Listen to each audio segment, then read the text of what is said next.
All right, everyone.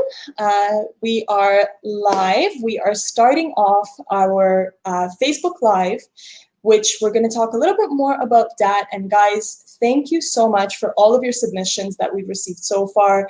The outpour of questions and excitement and comments and videos has been just absolutely incredible. And I'm super, super excited for what the live audition is going to hold, for what the finale gala is going to hold for everyone. This is really a very passion-driven project where, if you haven't heard of DAT before, we're fusing all sorts of genres together. This is a live show dance competition held on October the 26th at the Betty Oliphant Theatre. That's the finale gala. Now, there are a few rounds leading up to it. We're going to have the live audition. And in order to be invited to the live audition, to be in front of our celebrity judging panel that is present and involved in this incredible project, we are accepting video submissions. And so, guys, I encourage you to take a look at the DAT Project website and check out everything that the project's all about. There is fabulous prize money to be won for the finalists, an incredible judging panel, one of whom the judges you will get to meet today. So here we go, let's roll.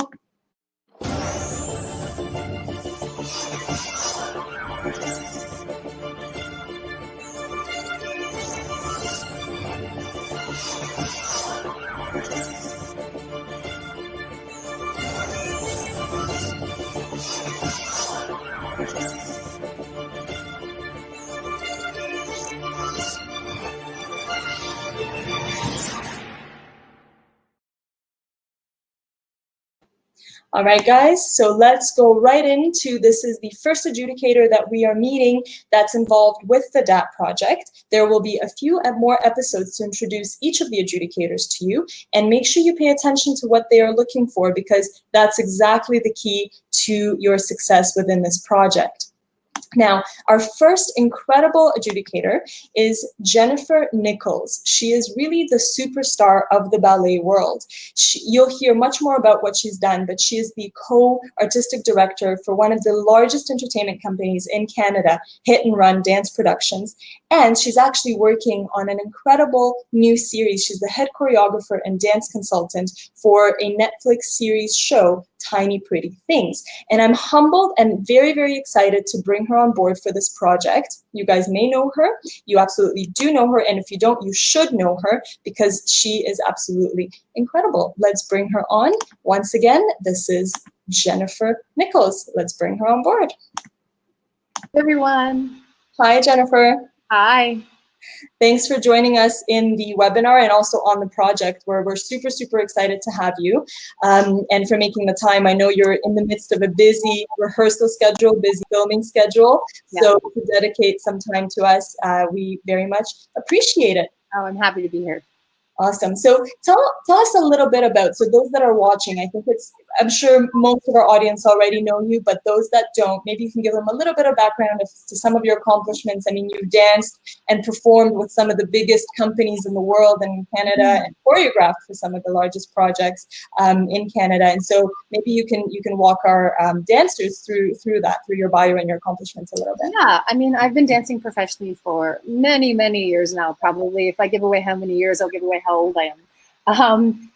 But 4 decades now across Canada, and largely in Toronto. I've danced with Ballet BC, with Les Grands Ballets Canadiens, and the past 10 years I've worked with Opera Atelier as a member of the Corps de Ballet. Additionally, I work independently a lot in the opera world. I choreograph and perform with companies such as Against the Grain Theatre, Opera 5, Fawn Chamber Creative, as well as the Toronto Symphony Orchestra, Esprit Orchestra. And yeah, I mean, I guess my work is quite diverse as a performer, but also as a choreographer. I feel like I've really delved deeply into the world of stage, but also the commercial world. So that's what led me into starting Hit and Run Dance Productions with my colleague Anissa Tejpar. We founded that company in 2003, and it really came about as a means of supporting ourselves as dancers and giving our colleagues in the dance community an another way to make money other than working in a coffee shop or in a bar till 3 in the morning, because that's what we were doing. And we figured, well, why not find another way to make money doing what we love? And so Hit and Run sort of it started as a small kernel, and it unfolded and grew over the years. And now we're so delighted to be able to employ so many of our colleagues year round and build a roster of supremely talented dancers. In the process of doing that, I also started delving into the world of ballet fitness and looking at the pedagogy of ballet and tweaking it in a way that was therapeutic and great for conditioning. So working with, well, everybody, not just dancers, dancers as well, and athletes. I designed a program called the Extension Method, and basically it takes the curriculum, the discipline of classical ballet, and adapts it more for conditioning. And it makes it a really, really accessible, fun way to work out. So that started as a small thing, and it blossomed over the years, I guess you could say. And I was teaching at various gyms around the city. Eventually, I decided I wanted to be in one location, and it turned into the extension room, which is lovely to have a space, because who doesn't want space to create? I mean, I work there in terms of teaching my classes, and then it's our space to create for Hit and Run, and then I'm able to offer the dance community affordable rehearsal space as well. So it's part of giving back to the community and nurturing a sense of working together to create. And so the extension room, the extension room, that's in Toronto as well. That's Toronto. Yes. And for those that are actually looking for rehearsal space, where can they find you? www.extensionmethod.com. That's our website. And you can contact us through there. So I think that kind of sums it up. I mean, the last component, and which is what I'm working on heavily right now, is my work in the TV and film world. So right now I'm starting the process of choreographing and working as a dance consultant and script consultant on Tiny Pretty Things, which is the new Netflix series. We just went to camera this week. So by the time we're wrapped in early December, you'll just have a few more months to wait until you see the show in the spring. That's awesome. So in the spring, people can expect the audience can expect to see that show. Awesome. Well, you're kind of doing it all. Yeah, wearing many hats. I mean, it's exhausting, but the great thing is that it's all related to something I love. So, you know, it's a lot of different things, but it comes full circle, and it all boils down to love of dance. I agree. And I think you nailed it when you said, because I'm a dancer myself, I come from the world of ballroom Latin dancing competitive, and you're absolutely right. When you're trying to make a career in the dance world, coffee shop, retail, what have you, to support your dream, to support your love. And I find a lot of people, which is really what's driving the foundation of the DAT project and why we actually went on this mission to, create this platform, is a lot of dancers think just once they're out of, let's say, the traditional training competitive cycle, once they start to need to make money, they feel like they're at a lull. They can't really break that boundary of what's next. And so a lot of people, unfortunately, give up on that dream. And so, especially when you're stopping being a competitive dancer where you have rules and regiments and syllabus, and you're starting to get more into the creative, there needs to be an outlet for people to, A, be creative, to innovate, right, to drive innovation in the performance world in Canada. B, have a chance to be seen, to be visible, to be hired, to be in front of potential employers, to be in front of media and national media where they can actually expose their talent and be discovered, and make those connections with the people that they need to further their career. And lastly, I think what was really driving the project is having a reward for their work, right? So all of us need to be financially rewarded in order to make that. Yeah, it's really hard to get by, to make a living. And I find that a lot of the times, people think dancing is, you put on a nice costume and you do a couple of turns and you're done. And it's like, no, there's so much more that goes into that. And so I think our whole initiative is really to try to give dancers that platform to get exposure and to make that financial backing for their creativity, and also learn off of each other. Because the biggest thing for me in coming from the ballroom world was we were really restricted in what we can or can't do in performances. And being able to step outside of those boundaries, use an element of ballet in your ballroom routine, use an element of hip hop in your ballet routine, fuse genres together, get creative, get versatile, Yeah, and absolutely. learning from genres of dance that are different from your own, or even watching or getting inspired, can actually lead you to be a much better versatile performer. Yeah. And gone are the days where all the different styles of dance are very segregated and they're very pure. You see so much fusion of styles, whether it be commercially in TV, film, or on stage. I mean, it's you have to be incredibly versatile, and just be open to taking on a new discipline and being just being open to the challenges of it and learning from the experience and the background of different artists. And I think part of why I'm drawn to being on the panel and watching these beautiful artists is, I think, at least from my perspective, because I started dancing quite late. I started when I was roughly 15. It's really late. And then I went directly into professional ballet school. I wasn't given enough opportunity to be on stage.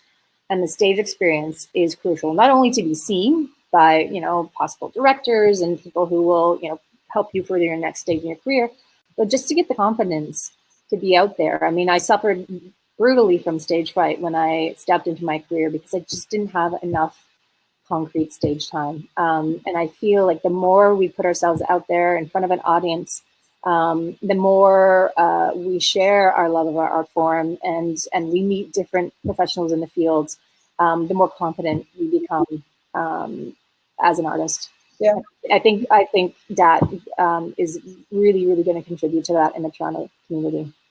and so yeah, I think that was actually going to be absolutely my question is, you know, why did you decide to get involved? And I think you know, we appreciate the fact that you respect that and value that, because I think stage time is key. Because one thing to do in the studio, totally different thing to prepare that same routine that you just performed in the studio, take it onto the stage, take it in front of, you know, personnel that are potentially going to help you further your career, right? There's that whole other element.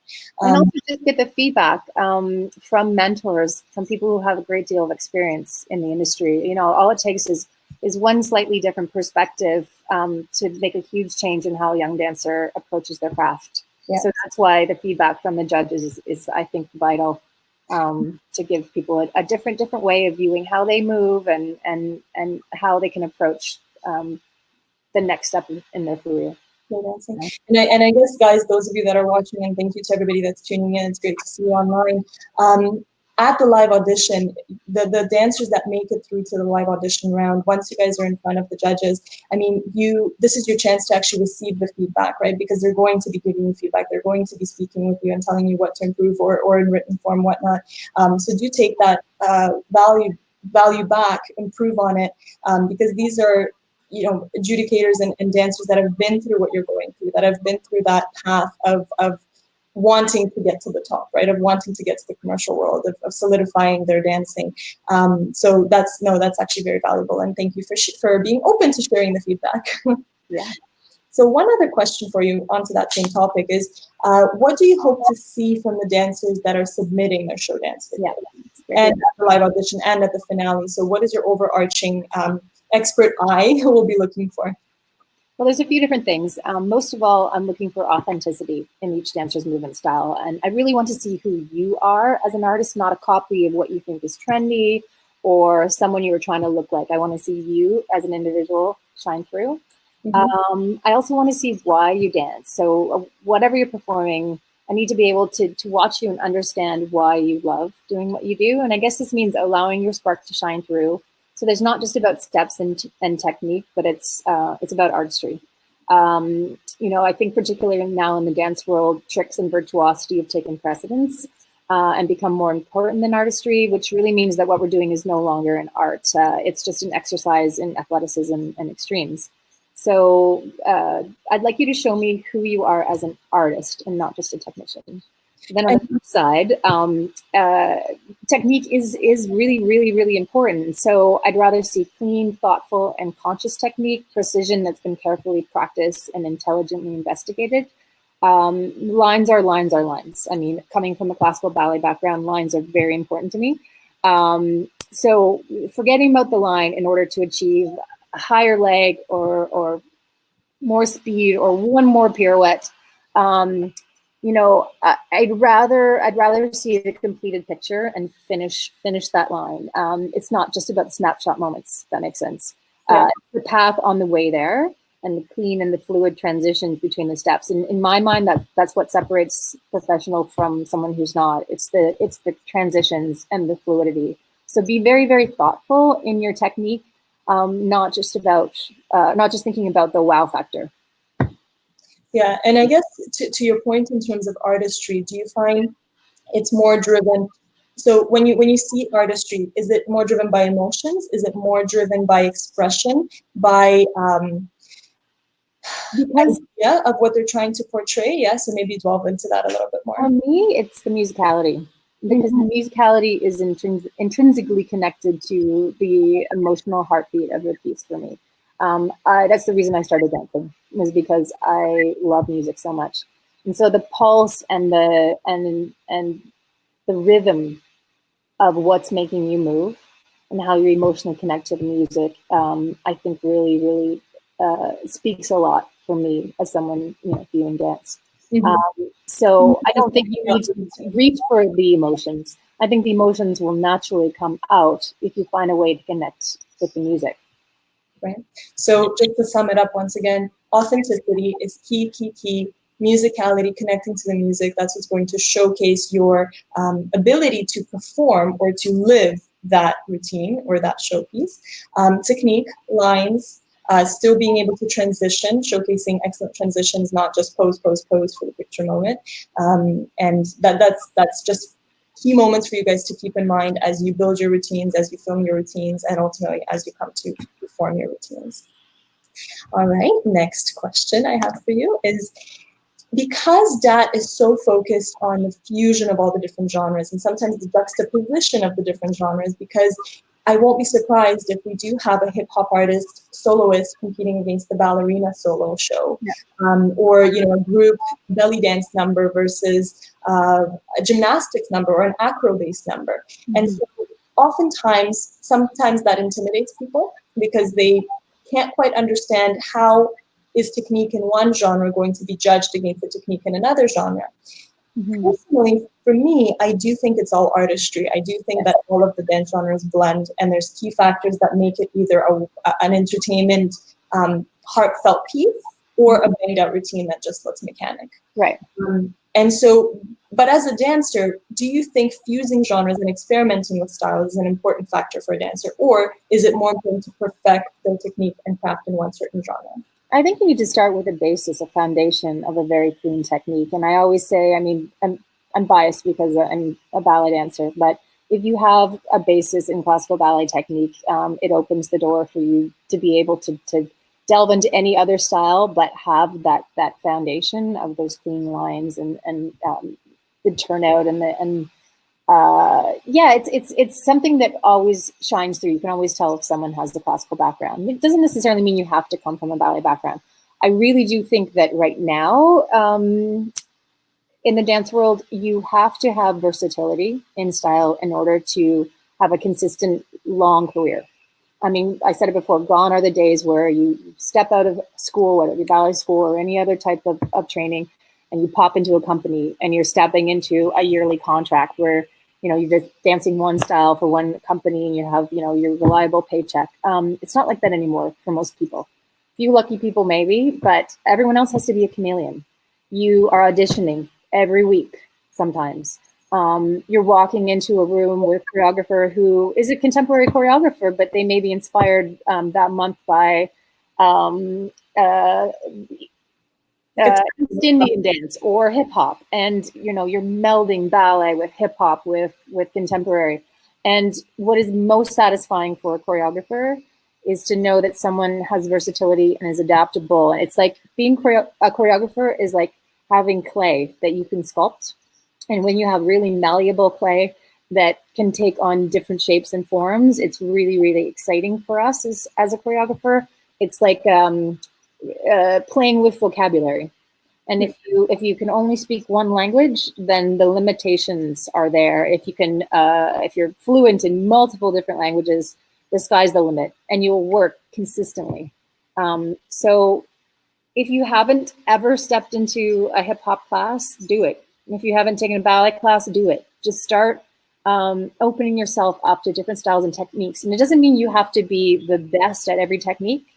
Just if you have it in you enough that a choreographer or a director sees the possibility for where you can go, they'll notice that instantly.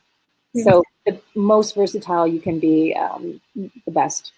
And I guess it also, not only does it train those different muscle groups, right, and ways of movement as you wouldn't use in, let's say, your own genre that you've already gotten your body used to, but I guess it also opens up the brain to even think of different ways of movement. You wouldn't have even and then the interesting thing is you'll experiment, you'll try a different style, and when you come back to the one that you're really familiar with, you'll approach it in a different way, and you may find that it's entirely new, fresh way of moving, or you'll get better at what you normally do by trying other styles. Like you said, it's different muscle groups, it's different patterning, it's different cerebral patterning, and you can unlock doors within your own technique that you're used to.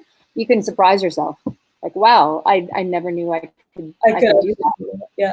And guys, again, those of you that are tuning in and watching, when we were talking about the adjudicating criteria, right? Notice how Jennifer didn't say, I want this degree of turnout or this, we're all of the dance genres, it's artistry, it's musicality, it's transitions, and it's authenticity.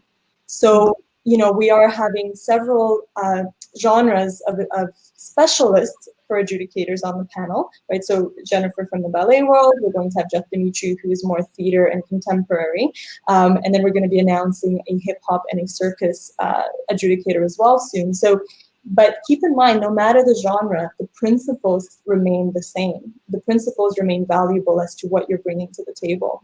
And so I guess that I'm going to just remind everyone that the dance video submission deadline is on September the 30th. Guys, keep these points in mind as you are preparing your videos and submitting your videos, because the videos are going to be judged and selected into the live audition round. And most importantly, remember this for when you're coming in for your live audition. The live audition date is going to be announced very soon. It will be shortly after that deadline. And then, of course, the top 15 finalists are going to make it to the finale gala on October 26th for the actual live stage gala show. And so stay tuned. All of the details, guys, is on the website. I'm going to just pull that up really quickly. So at datproject.ca, website www.datproject.ca. And if you would like to also get in touch with Jennifer for any questions that you have, or maybe about the extension room and extension method, you guys can find her as well on Instagram and on the website. And Jennifer, thanks so much for your time. My pleasure. Some time between your crazy rehearsal schedule and no, I'm so excited. And you know what, it's kind of a selfish reason too why I'm doing this, because I get to watch so much beautiful dance and see dancers who maybe I would never get a chance to see. So it's very exciting for me to be able to be a part of this. Well, thank you so much. And guys, we are logging off. We're going to be coming back with some more incredible adjudicators. Thank you so much, Jennifer. My pleasure. All right, guys. So that was Jennifer Nichols. Incredible, incredible. Pay attention. Watch this video once again so that you know exactly what she's looking for. And don't forget, the video deadline for submissions is September 30th. You see, I'm ahead of myself. And we will see you soon.